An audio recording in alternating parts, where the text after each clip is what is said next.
The Indiana Fever faced off against the Chicago Sky in a blowout victory, and I have 3 words. Oh my God. Or now you know. The Indiana Fever didn't just win against the Chicago Sky. They rewrote history and shattered countless records. What unfolded on that court wasn't just a basketball game. It was a performance, a statement, a record-smashing festival headlined by Caitlin Clark and her Indiana squad, while Angel Reese played the unfortunate role of overwhelmed bystander. It's time to get serious about our business. And Caitlin Clark handled her business game 1. 20, 10, and 10. 20, 10, and 10. Caitlin Clark and the Indiana Fever, what do the kids say? Belt to ass. 11 records were broken in one single night. Yes, you heard that right, 11. Let's start with the obvious. Caitlin Clark has been breaking records since day 1, and in her 41st professional game, she dropped a dazzling triple-double, 20 points, 10 rebounds, and 10 assists. This made her the fastest player in WNBA history to hit that milestone. And this was a blowout, folks, 93-58. Caitlin Clark's stat line, let me just read it to you. She came away with 20 points, 4 blocks, that's a career high for her, 2 steals, 10 assists, and 10. For some context, other stars took years, but Clark, she barely needed a season. That alone could have been the headline, but no, Clark didn't stop there. Right into the Indiana Fever, taking on the Chicago Sky in the season opener. The Indiana Fever took care of business in that game, winning 93-58. And that really doesn't tell. That's right, Clark didn't just beat the Sky, she eviscerated them by a 35-point margin, 93-58, making it the biggest season-opening win Indiana's had in 18 years, and the second largest in franchise history. This wasn't a rivalry game, this was a demolition. By halftime, it was clear that Indiana was operating on a different level. Every possession felt like a masterclass. The ball movement was fluid, the communication flawless, and the intensity relentless. Which, by the way, you guys, the Indiana Fever beat the Sky by nearly 40 points. They won 93-58. Not only that, Caitlin Clark also set a new franchise record for most assists in a season opener. She dropped dimes like it was a clearance sale, creating open shots, setting up teammates in stride, and doing it all while being guarded by the best defenders Chicago had to offer. Not that it mattered. They may as well have sent scarecrows after her, because she weaved around screens with ease, launched threes from the parking lot, and made defenders spin in circles looking for the ball. Once she got in the flow, she was hitting mid-range shots, she was hitting layups, she was setting nice screens, she was blocking shots, she was getting her hands on balls, she was grabbing those rebounds, like 10 for 10 across the board. Aaliyah Boston. On the defensive end, Clark wasn't just standing around either. She racked up a career-high 4 blocks, the most ever by a point guard in a WNBA season opener. Yes, you read that right. The same Caitlin Clark who critics claim didn't play defense is now out here swatting shots and putting people on notice. Pair that with Boston's 5 blocks, and you've got a backcourt frontcourt duo that's basically an impenetrable wall.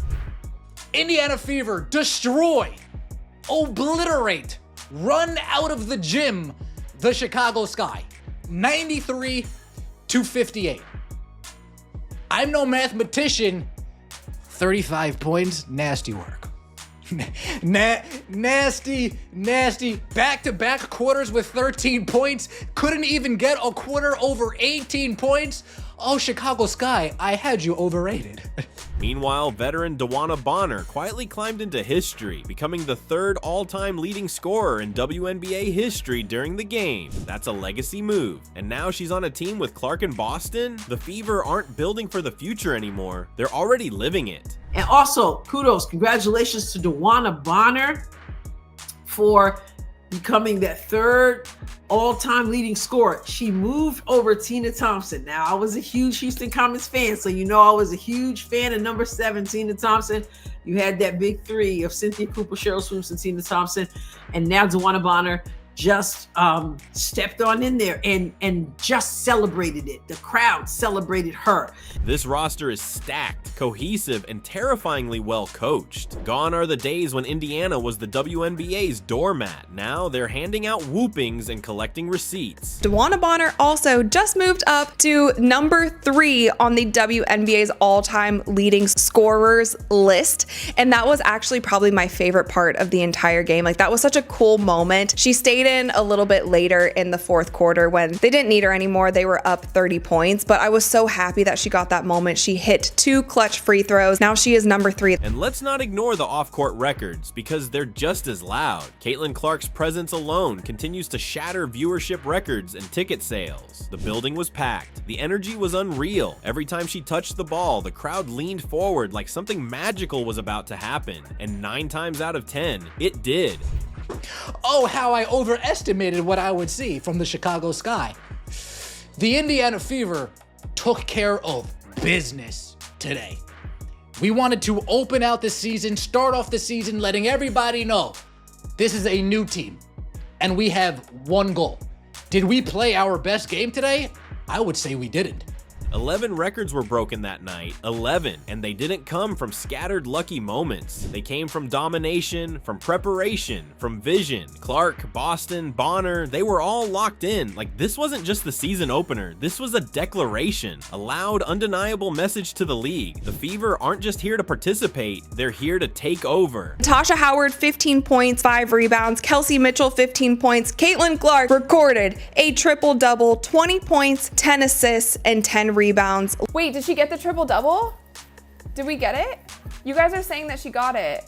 Did she get it? Oh, she got it! Let's go! While Clark was out there orchestrating the offense like a conductor with X-ray vision, the rest of the Fever followed her lead. Aaliyah Boston, the force in the paint who's quickly becoming one of the best two-way players in the league, dominated with 19 points, 13 rebounds, and 5 blocks. That stat line makes her just the second player in league history to post that combination in a season opener.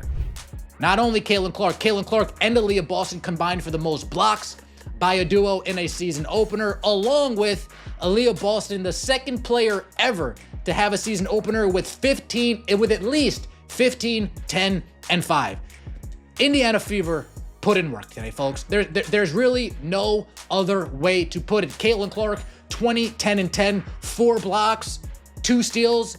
From somebody that doesn't play defense, that's pretty good, no? In that same game, she tied Diana Taurasi for the most games with 20+ points and 10+ assists in WNBA history, and Taurasi needed 565 games to do it. Clark, she tied her in 41. That's not just impressive, that's terrifying. It is a type of stat that makes you stop, stare, and ask, wait, is this real? And drum roll, it is. And it's terrifying for every other team in the league. Talk to her, but also kudos to Caitlin Clark for the triple-double. Remember, Caitlin Clark was the first rookie in her in 2024 to have a triple-double, and she did it twice. And here we are opening the season triple-double. And the thing is, with 20 points, 10 rebounds, and 10 assists, it should have been even more than that, because Caitlin Clark probably should have had, I'm going to say, 16 assists.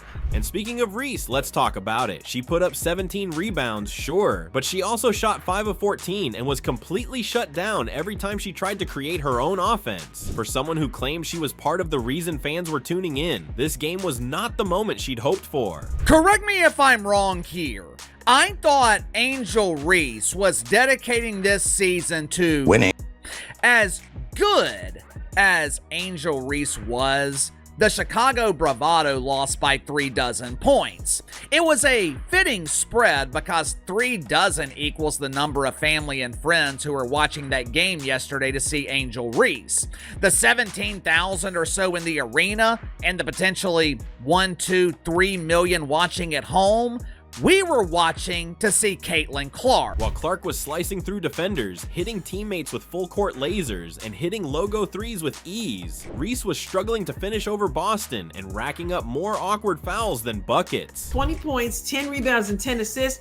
It should have been even more than that, because Caitlin Clark probably should have had, I'm going to say, 16 assists, round about there. And that's where some of the things like I said, some of the things need to be improved because there were a lot of missed layups, a lot of missed bunnies. In the beginning of the game, it wasn't flowing so well. Now, let's get back to the supposed rivalry, the one the media hyped to death. Angel Reese and Caitlin Clark, the supposed two titans of a new WNBA generation. But if this game proved anything, it's that there's no rivalry. There's Caitlin Clark, and then there's everyone else. Reese was slow, clunky, out of rhythm, and clearly unprepared for the intensity of Clark's squad. The Sky looked lost, while the Fever looked ready to make a championship run. That's the great thing about this league, and also, you know, you play and then you have a day and you play again, and then you have a day and you play again. You have to be able to flush things really fast. You can't get too high, you can't get too low. You just got to stay right in the middle. So that's going to be the challenge for our group, you know, build from it, appreciate how we came out here and really played and competed tonight. But also, like, I felt like, you know, I know we put up 93 points and still won by 30, but I felt like there was a lot of ways for us to still improve, and that's what's exciting too. Like, you know, and I think everybody's still hungry to go back to work and get better. So what now? Now, every team in the W is scrambling to figure out how to stop Caitlin Clark, how to contain Boston, how to keep Bonner from going off. The scouting reports are going to be novels, and the game plans desperate as hell, because the truth is, you can't stop this team. You can only hope they have an off night, and judging by how they played against Chicago, that's going to be rare. We were watching to see Caitlin Clark, and Angel Reese knows it, which is why she continued her attention-seeking antics yesterday throughout the game. Much like Donnie Carr, Angel Reese relies on the dramatics to generate attention, because just like Donnie, she can't maintain attention based on skill, and the attention-seeking behavior. And let's be honest, Clark's just getting started. She's only gonna get better. The chemistry with her teammates is already good. Soon it'll be elite. And when that happens, when she gets a full grip on the league's speed and physicality, we're going to start seeing score lines that don't even feel real. Could I ask for some more bunnies? Yes, we won by 35. We won by 35. Salute to everybody in the venue. I did my, I let it all out there. I let it all out in the venue. AB, salute, 5 blocks, by the way. Natasha Howard, 15 points, 6 for 12 from the field, 3 for 8 from the free throw line. We really got to button up those free. And let's not forget how dominant the Fever looked physically. This wasn't just a scoring clinic. It was a total muscle flexing, no nonsense, get out of our way statement game. The Chicago Sky came into the matchup with a mindset straight out of a 90s street ball montage. They tried to turn it into a wrestling match, leaning hard into the thug ball approach. But the Indiana Fever, they weren't intimidated, not for a second. Boy, what a performance. 35-point destruction of the Chicago Sky. And yes, people are saying, oh, the crash outs are going to say, oh, the stat padding for the triple-double. Yup. And what? You should like it. You should like it, right? Caitlin Clark, Aaliyah Boston, and Nalissa Smith-Harris stood tall and delivered. Clark absorbed hits like a champ, popped right back up, and kept dishing. Boston was a one-woman wall, using her size and footwork to bully the Sky in the paint. And Howard, she was throwing elbows like it was personal. This wasn't finesse. This was grit and grind done right. If Chicago thought they could punk Indiana, they were sadly mistaken. They're only going to get better, so the ceiling is high.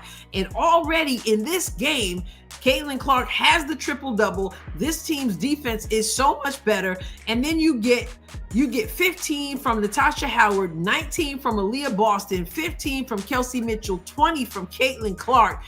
Lexi Hall had 9 points, along with 9 rebounds, and there are other stats in there that I'm not going to go through. After the game, Coach Stephanie White stepped to the mic and gave the most unapologetic, ice-cold quote of the night. Nobody is going to get anything easy against us. Period. She wasn't just talking about the Sky, she was talking to the entire league. I thought we were disruptive. I thought we came with a level of physicality.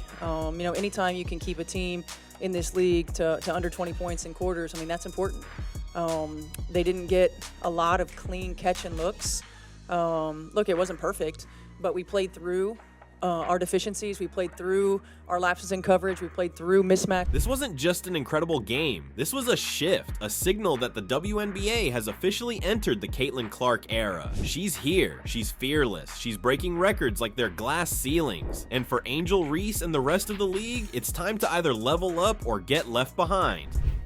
Chicago Sky, you guys looked awful, bad, embarrassing, to be honest. Scoring 58 points in a professional basketball game. We damn near treated you like Brazil.